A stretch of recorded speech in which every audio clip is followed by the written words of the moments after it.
to be given a space should be a party that has been registered in a political party council, because this is a requirement of the law.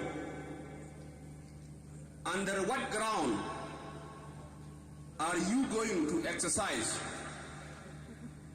your political parties if you don't have a constitution, for example? Yes, maybe you have a constitution, but you go through the process of registration. Maybe this is a new idea. The fact that we are parties to the revitalized peace agreement is one situation, but we have to go through the process of registration for us to be legal. This is my opinion, and I ask the participant to agree with me on this, because this is the question of the law. You can not say no. Thank you. Let me help him. You may be referring to SPLMIO and SWA, who have forces. They are also mentioned in the Constitution. The agreement is the supreme law of the land. So they're just like parties that had been registered. Yes, another person?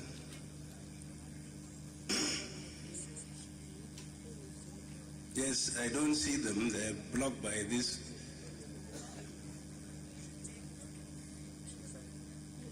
Now I want to, those I'm not seeing, I will be helped. Have you moved from there to there?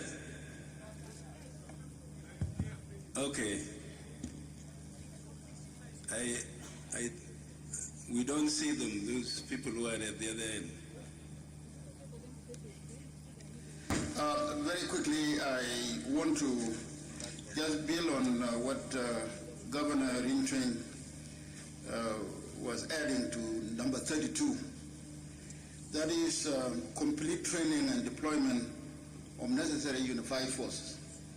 It should be worded differently: to complete the transitional security arrangement by unifying all the forces, by training all the forces and unifying them, because the necessary unified forces is a force that we have already graduated. What we need to do about the necessary unified force, which was the first phase of the training, is just deployment. But we need to move to phase 2. We need to say something about it. The other thing that I want to say is about the political space, civic and political space. And Governor of Unity State, Maulana Riekbin, has just made a very strong case, forcefully, that if you are not registered political party, you don't have a space in South Sudan. That is not correct. In the constitutions, under the Bill of Rights, there is a freedom of expressions, there is a freedom of assembly. People are free to organize themselves, and they have the space whether they are registered or not. That is called freedom of assembly. Thank you. This is yours. Yes, there was a hand, a lady somewhere. Oh, a gentleman at the back, I believe from civil society.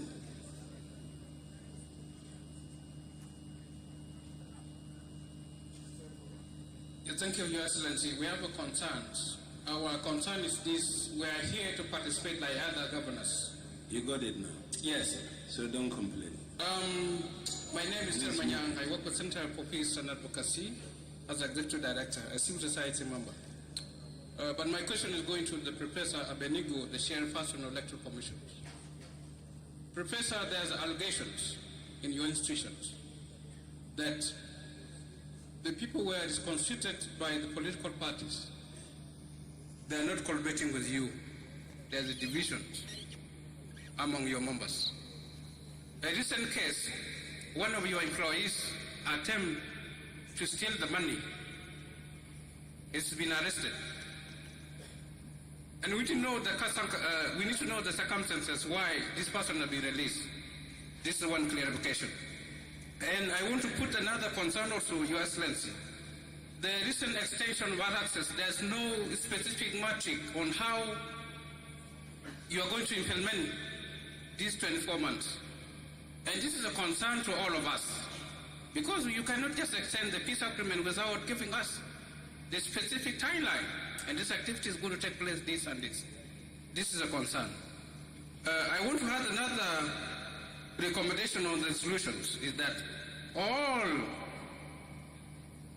the government of South Sudan must have held the principle of human rights in the country. Because in this country, when you talk about human rights, they look at you as a Western agenda, which is not the case. We need to respect the human rights in our country, so that we can make our country better. To conclude, the South Sudan Human Rights Commission does not have an office. Why there's no funding? And yet it is one of the institutions that is supposed to deal on the issue of human rights in the country. We need to know. The Honourable Minister of Finance was here yesterday, but he's supposed to clarify why there's no money for South Sudan Human Rights Commission. Thank you so much.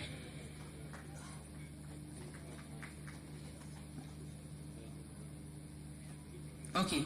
It's one of the commissions that are budgeted for. Thank you, Your Excellency. First Vice President Dr. Riek Machar Teng for giving me this opportunity.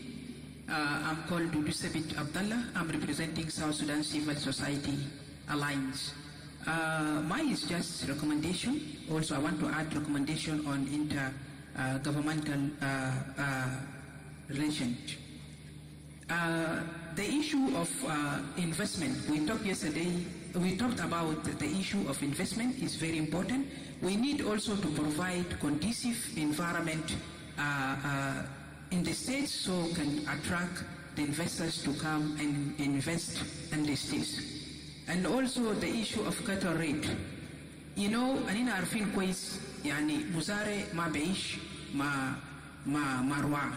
يبقى إنه إحنا دايرين also برضو نوفر conducive environment لمزارعين حقنا عشان كيف إنه هم يقدر ينتجوا إنتاج زراعي بكمية كبير في ولايات بتاعنا العشرة. لأنه لو ما وفرنا الأمن للمزارعين بالذات مزارع بيزرع وبقر بيجي بياكل الإنتاج الزراعي بتاعه.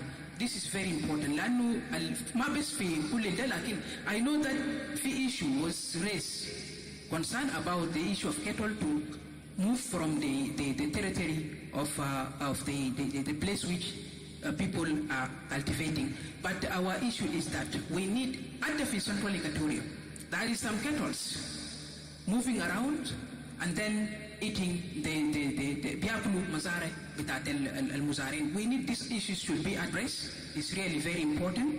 نرجع للوكال government act الزمان يعني إنه في زمن بتاعت الزراعة يعني بيطلعوا local orders بيخلي إنه مزارعين بيكونوا مرتاحين وحتى إنه زراعة بتاعهم ما بياكلوا. We need the governors of 10 states should exercise that power. It's really very important. في local order ده أنت ممكن في زمن بتاع الزراعة أنت بتطلع local order إنه غنماية ما يمشي ياكل مزرعة بتاعت المزارع وبقر ما يمشي ياكل مزرعة بتاعت المزارع. This local order is very important. We need to be really exercised by the 10 governors of the states. Your Excellency, also another issue is very important. Was raised here yesterday by the governor of Upper Nile State. وقال إنه في جزء من المواطنين مشوا سكنوا في Upper Nile State ده كان من الحرب. ومشوا رفعوا علم بتاعهم برضو في منطقة هناك. أنت مشيت من أجل الحرب. ما مسموح على أساس إنه تمشي ترفع أبيرة بتاعك هناك. This is also issue, Your Excellency, we need to be addressed because we are building peace within our society and within our community. It means that those issues, national government should address those issues. Let those people go back to their places because we need peace in our country. Thank you very much, Your Excellency, for giving me this opportunity.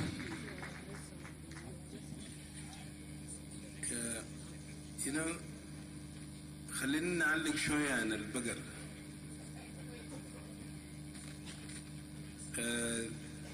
The recommendation we are carrying on in the S-Governors Forum was done in the 6th Governors Forum. In the 6th Governors Forum, it was, I think, nearly exactly the same. That the cattle from Jonglei State be driven back to Jonglei State. And the last 2 years, the cattle increased. They increased. They came more to central Equatoria. Maybe we should think practically. Central Equatoria has herders. Why don't we just bar the cattle not to go to areas where